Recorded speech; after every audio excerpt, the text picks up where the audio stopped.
swala la mapato ambalo nalisema kila siku katika mikoa yenu, tuna uwezo wa kuongeza ukusanyaji wa mapato.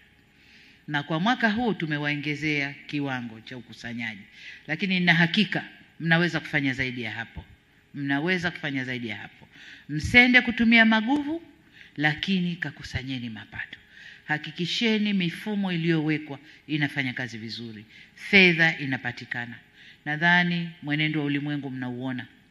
Akitoka kuchokozana huyu, anaingia kuchokozana huyu. Akitoka huyu, anaingia huyu. Huko mbele hatujui kinachokuja. Kama kutapanda bei za bidhaa, kutapanda mafuta, kutafanyaje, wengine wanajivuta katika misaada. Kwa hiyo la maana hapa ni kukusanya ndani kwetu. TRA inafanya vizuri, nataka mikoa ikafanye vizuri. Simamieni halmashauri zikusanye mapato vizuri.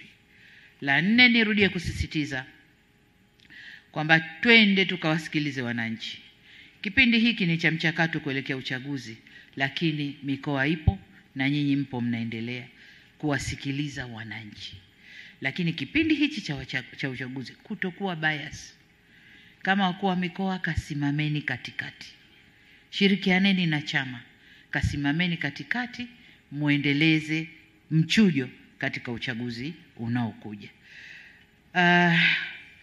Kajishusheni. Jua mkuu wa mkoa ukifanya mabega hivi kama ile mizani ya mahakamani kule, haipendezi. Kwa mkoa unatakiwa uwe down, uwe kwa watu. Ukiwa kwa watu wewe, wakuu wa wilaya watakuwa kwa watu, wakikuoneni nyinyi. Mna dhamana kubwa kuwasimamia wakuu wa wilaya, halmashauri, nendeni kafanyeni kazi.